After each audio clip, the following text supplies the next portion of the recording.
Deployment করেছে সরকার, প্রায় 60,000 BGB হলো বর্ডারে ডিপ্লয়মেন্ট হয়েছে। আমি মনে করি সরকার আরো শক্তিশালী পদক্ষেপ নেবে, কারণ আমাদের বিজেপিকে যদি আমরা শক্তিশালী না করতে পারি তাহলে মুশকিল, ওটা আমাদের সম্ভব নয়। দ্বিতীয়ত যে বিষয় আমরা পুরো বাংলাদেশের জনগণকে আহ্বান জানাবো, সীমান্ত এলাকা আপনারা বাংলাদেশের পক্ষ থেকে একটা মানব প্রাচীর তৈরি করেন। এই মানব প্রাচীর ভেদ করে যাতে ওই পার থেকে সন্ত্রাসী, স্মাগলিং অথবা যারা চোরাচালান করে বাংলাদেশের অভ্যন্তরে ঢুকে ক্রিমিনাল অ্যাক্টিভিটিস না করতে পারে, সেই ক্ষেত্রে আপনারা যথাযথ ভূমিকা নেবেন এবং আমরা আশা করবো সরকার এই বিষয়ে উদ্যোগ নেবে।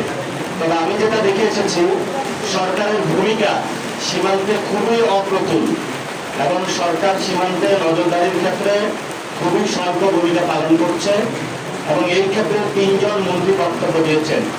স্বরাষ্ট্রমন্ত্রী সালাউদ্দিন সাহেব বলেছেন ওইখানে ওইখানে যে হত্যাকাণ্ড হয় এটা বর্ডার কিলিং না, কিন্তু উনি যে বক্তব্য দিয়েছেন এটা সত্য নয়, সেটা আমরা প্রত্যাখ্যান করছি।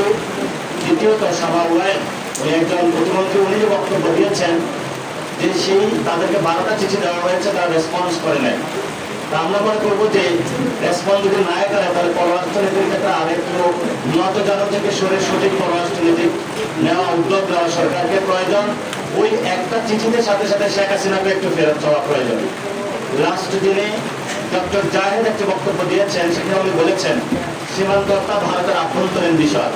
আমরা সর্বদা এই বক্তব্য প্রত্যাখ্যান করছি, কারণ আপনার সীমান্তে যখন উত্তেজনা হচ্ছে, সেখান থেকে অবৈধ বাংলাদেশে বলে আমাদেরকে পাঠানো হচ্ছে বাংলাদেশে, তাহলে উনি যে বক্তব্য দিয়েছেন এটি শুধু ভারতের আভ্যন্তরীণ বিষয় না, এখানে বাংলাদেশের মানুষের জীবন সংগ্রাম, বাংলাদেশের সার্বভৌমত্ব জড়িত রয়েছে।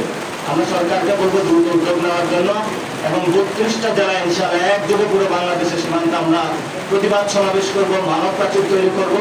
বাংলাদেশ আবার দেখিয়ে দেবে 71 সালে যেভাবে হলো আমরা বাংলাদেশের সার্বভৌমত্ব রক্ষার জন্য ঝাঁপিয়ে পড়েছিলাম, তেমনি ভাবে এই সময়ে যদি কোনো রাষ্ট্র সন্ত্রাসী গোষ্ঠী বা সন্ত্রাসী বাহিনী বাংলাদেশের সার্বভৌমত্বকে লঙ্ঘন করতে চায়, আমরা হলো আমাদের সর্বোচ্চটা দিয়ে বাংলাদেশের মানুষকে ঐক্যবদ্ধভাবে আমাদের সীমান্ত রক্ষা করবো। আসসালামু আলাইকুম।